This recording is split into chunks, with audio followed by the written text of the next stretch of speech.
3、2、1，最後右邊，有請右邊嘅 camera 準備右邊。這是他開玩笑的，我都不覺得他是0分。他可能為什麼會說到他0分，是因為我們在戲裡面有一句台詞，我罵他0分，所以他才這樣形容自己。然後我反而覺得這次跟他合作，他演出的表現非常非常好。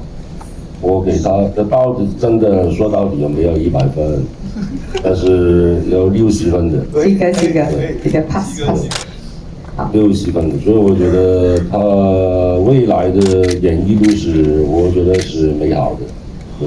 對了，我覺得古老闆他給我的第一個感覺還是會害怕。我覺得古老闆你跟他認真感受，他像個香水，他會有前調，會有後調的。前調是你會覺得哇，這個是很男人味很重的一個男人，他就會氣場2米8，你會害怕。但是你跟他相處久之後，特別是有一個片段，我打算等一下邀請他們3位到我的 YouTube channel 的時候，我會把這個故事跟大家分享。他真的本人很親切，比我想象中的完全不是那一種感覺。這個一定要留守我的 YouTube channel，謝謝大家。謝謝。本身可唔可以俾少少反應佢？佢話你係一支香水，話古龍水。反應啊。好啊，給你一個反應。我等一下播出你的 YouTube。但你現在公開咗嘛？係俾人打啫，唔係屬於動作戲嘅。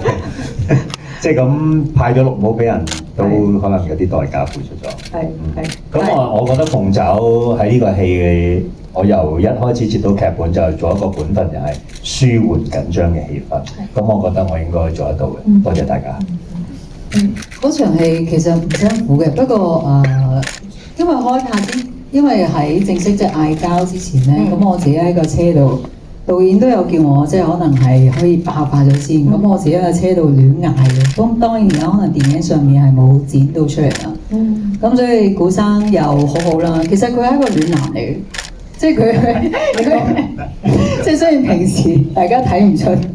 但係因為其實係講感情嘅呢個。係啊，你而家知咧。我睇咗我哋嘢。喺戲裏邊每一個，就算我係個私家偵探，就算我老婆都好啦。或者嚟叫我查案嘅人咧，全部都係關於感情問題。咁所以其實我哋呢部戲都係講探討緊，通過一個私家偵探呢個職業去探討唔同階層啦。其實都唔係唔同階層嘅，喺呢個現代男女嘅一個新嘅關係咯。因為其實以前我哋認知嘅私家偵探，可能通常都係會係個老婆去查，或者女朋友去查個男朋友，或者老婆去查個老公。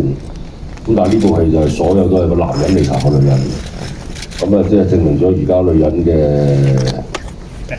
嘅地位係高咗好多嘅。格局比較唔一樣。係個格局比較唔一樣，或者即係講得好大體格局。格局比較大。係個格局高咗好多，闊咗好多。